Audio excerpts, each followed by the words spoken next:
नमस्कार विद्यार्थी मित्रांनो, स्वागत आहे तुम्हा सर्वांचे पुन्हा एकदा आपल्या जॉब कॉर्नर या मराठी युट्यूब चॅनल वरती. तर विद्यार्थी मित्रांनो, आपण परत घेऊन आलेला आहोत एक मोठी जाहिरात. तर बघा विद्यार्थी मित्रांनो, आयुष संचालनालय महाराष्ट्र राज्य शासकीय आयुर्वेदिक महाविद्यालय रुग्णालय तसेच शासकीय आयुर्वेदिक युनानी रसशाळा नांदेड तर्फे विद्यार्थी मित्रांनो येथे एक नवीन जाहिरात प्रसिद्ध झालेली आहे. विद्यार्थी मित्रांनो, तर इथे जे व्हॅकन्सीज अवेलेबल असणार आहे तर त्या 44 व्हॅकन्सीज अवेलेबल आहेत विद्यार्थी मित्रांनो. आणि ही भरती जी आहे ते सरळ सेवेने घेतली जाणार आहे विद्यार्थी मित्रांनो. आणि तो आपला फॉर्म जो सबमिट करायचा आहे तो ऑनलाईन पद्धतीने सबमिट करायचा आहे. चला, तर या पदभरतीसाठी पदे किती आहेत, वेतन श्रेणी काय आहे आणि रिक्त पदांची संख्या काय आहे सविस्तरपणे आपण बघून घेणार आहेत विद्यार्थी मित्रांनो. तर भेट सुरू होण्या अगोदर ज्या विद्यार्थी मित्रांनी आपल्या चॅनलला सबस्क्राईब केले नसेल किंवा जे विद्यार्थी आपल्या चॅनलवर नवीन आहेत त्यांनी आपल्या चॅनलला सबस्क्राईब करून घ्यायचं आहे. व्हिडिओ सुरुवातीपासून शेवटपर्यंत नक्की बघायचा आहे, जेणेकरून आपली जी महत्वाची माहिती आहे ती वगळली जाणार नाही. आणि व्हिडिओ जर आवडला असेल तर सर्वांनी नक्की आपल्या व्हिडिओला लाईक करायचा आहे आणि जास्तीत जास्त विद्यार्थी मित्रांपर्यंत शेअर देखील करायचा आहे विद्यार्थी मित्रांनो. तर चला, जाहिरात आपण सविस्तरपणे बघून घेणार आहेत.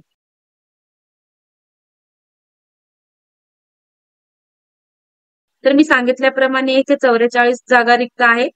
तर बघा, पहिली जे पद आहे तर ते रसशाळा सेवकचा आहे. इथे तुम्हाला वेतन श्रेणी जी आहे विद्यार्थी मित्रांनो, तर S1 चा पगार भेटणार आहे.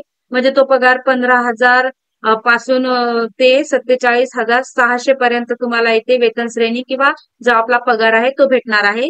आणि इथं जे रिक्त पदांची संख्या म्हणजे जे अवेलेबल व्हॅकन्सीज असणार आहे ती एक व्हॅकन्सी इथे असणार आहे विद्यार्थी मित्रांनो. तर बघा, दुसरं जे व्हॅकन्सीज आहे किंवा पदभरती किंवा पदनाम आहे ते शवविच्छेदन कक्ष सेवक असणार आहे. त्याचाही देखील S1 चाच वेतन श्रेणी आहे. त्याची सुरुवात 15,000 ते 47,600 एवढा तुम्हाला पगार इथे भेटणार आहे विद्यार्थी मित्रांनो. आणि त्याचेही जे रिक्त संख्या आहे किंवा व्हॅकन्सी आहे तर ती एक आहे विद्यार्थी मित्रांनो. तर दुसरं, चला 3 नंबरचं पद आपण बघून घेणार आहोत, पहारेकरी. पहारेकरीसाठी पण वेतन श्रेणी, ते सर्व पदांसाठी वेतन श्रेणी ही S1 चीच लागू होणार आहे विद्यार्थी मित्रांनो. येथे देखील आपल्याला 15,000 पासून ते 47,600 पर्यंत पगार तुम्हाला भेटणार आहे. आणि इथे जे रिक्त पदांची संख्या आहे तर ती सहा सहा आहे, 6 असणार आहे. चला, चौथं पद आहे विद्यार्थी मित्रांनो माळी. माळ्याचं पद आहे आणि त्याला देखील वेतन श्रेणी S1 चीच लागू होणार आहे, 15,000 पासून ते 47,600. इथे पदसंख्या आहे विद्यार्थी मित्रांनो 3. तर तुम्ही बघून घेऊ शकता विद्यार्थी मित्रांनो, इथे रिक्त आपलं पदाची संख्या जी आहे ती 3 असणार आहे. चला, 5वं पद जे आहे आपलं ते वसतिगृह सेवकचं आहे. याला देखील सेम पेमेंट आपल्याला भेटणार आहे आणि रिक्त पदाची संख्या इथे असणार आहे ती आहे 1. चला, सेवक 6वं पद जे आहे आपलं ते सेवकाचं आहे विद्यार्थी मित्रांनो, सेवक. तर त्याचा देखील सेम पेमेंट इथे आपल्याला भेटत आहे आणि रिक्त पदाची संख्या जी आहे ती 2 आहे विद्यार्थी मित्रांनो.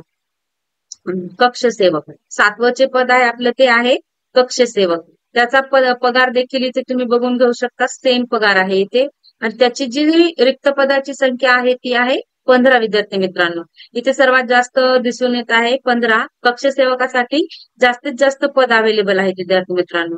8वं जे पद आहे आपलं आहे विद्यार्थी मित्रांनो ते आहे नाव्याचं पद. नाव्याचा पदासाठी बघा, इथे वेतन श्रेणी S1 चीच आहे, S3 आहे वेतन श्रेणी. S3 चा पगार तुम्हाला बघायला भेटणार आहे 16,600 तर 52,400 रुपयाची वेतन श्रेणी किंवा पगार तुम्हाला इथे भेटणार आहे. आणि याची संख्या जी आहे ती 1 आहे विद्यार्थी मित्रांनो. चला, 9वं पद जे आहे आपलं ते शिंप्याचं पद आहे विद्यार्थी मित्रांनो. इथे S3 चा पगार आहे विद्यार्थी मित्रांनो, तुम्ही बघून घेऊ शकता. ते बघून घेऊ शकता तुम्ही. S3 चा पगार आहे 16,600 ते 52,400 एवढा पगार तुम्हाला इथे भेटणार आहे. आणि याची संख्या जी आहे ती देखील 1च आहे विद्यार्थी मित्रांनो. धोबी, गाव जे पद आहे आपलं ते धोब्याचं आहे. तर त्याचा देखील वेतन श्रेणी जी आहे ती S3 चा पगार इथे तुम्हाला बघायला भेटत आहे. त्याचं जे आहे ते बघून घेऊ शकता तुम्ही, सेम आहे पेमेंट इथे दिसत आहे बघा वेतन श्रेणी. आणि त्याची जे रिक्त पदाची संख्या आहे ती 1 आहे विद्यार्थी मित्रांनो. चला, खिदमती. 11 नंबरचं पद जे आहे आपलं ते खिदमती आहे विद्यार्थी मित्रांनो. त्याला S1 चा पगार आहे. इथे दिसून येत आहे बघा, S1 चा पगार आहे 15,000 पासून ते 47,600 रुपये एवढं मानधन किंवा पगार इथे तुम्ही बघून घेऊ शकता. त्याचे जे अवेलेबल व्हॅकन्सीज आहे किंवा रिक्त पदाची संख्या जी आहे ती 9 आहे विद्यार्थी मित्रांनो. चला, 12वे जे पद आहे ते आवेष्टक. आवेष्टक तुम्ही हे बघून घेऊ शकता विद्यार्थी मित्रांनो. त्याचा देखील स्त्रीचा पगार आहे 16,600 ते 52,400 रुपये एवढा तुम्हाला इथे मानधन किंवा पगार भेटला जाणार आहे. आणि त्याची संख्या आहे, जी पदसंख्या जी आहे ती 1 आहे विद्यार्थी मित्रांनो. चला, 13वं पद. 13वं पद जे आहे यंत्र चालकाचं आहे, तुम्ही बघून घेऊ शकता. आणि याची जी हे आहे वेतन श्रेणी आहे ते S6 चा पगार आहे ते विद्यार्थी मित्रांनो. 19,900 पासून ते 63,200 इतकं मानधन किंवा इतका पगार तुम्हाला भेटणार आहे विद्यार्थी मित्रांनो. आणि त्याची संख्या जी आहे पदसंख्या ती 2 आहे विद्यार्थी मित्रांनो. तर एकूण जे पदे आहेत विद्यार्थी मित्रांनो ते 44 इथे पदे तुम्हाला दिसत आहेत. 44 पदे हे सरळ सेवेमार्फत तुम्हाला भरून घेतले जात आहेत विद्यार्थी मित्रांनो. ग्रुप डी च्या जागा आहेत विद्यार्थी मित्रांनो या. चला, यामध्ये ना विद्यार्थी मित्रांनो अर्ज सादर करण्याचा सविस्तर आपल्याला इथे बघून घ्यायचा आहे. www.cnanded.com या अधिकृत संकेतस्थळावर विद्यार्थी मित्रांनो उपलब्ध आहे. तर यामध्ये बघा विद्यार्थी मित्रांनो, समोर वाचून घेऊया थोडस. सदर जाहिरातीमधील पदांमध्ये बदल, आरक्षणात बदल किंवा पदे कमी किंवा जास्त करणे, तसेच ऐनवेळी जाहिरात पद भरती प्रक्रियेला स्थगित किंवा भरती प्रक्रिया रद्द करण्याचे सर्व अधिकार या कार्यालयाने रोखून ठेवलेले आहेत. हे तुम्ही नंतरही वाचून घेऊ शकता विद्यार्थी मित्रांनो. तर बघा, अर्ज सादर करण्याचा जो शेवटचा दिनांक आणि सुरुवातीपासूनचा दिनांक आहे तो बघून घेऊयात आपण.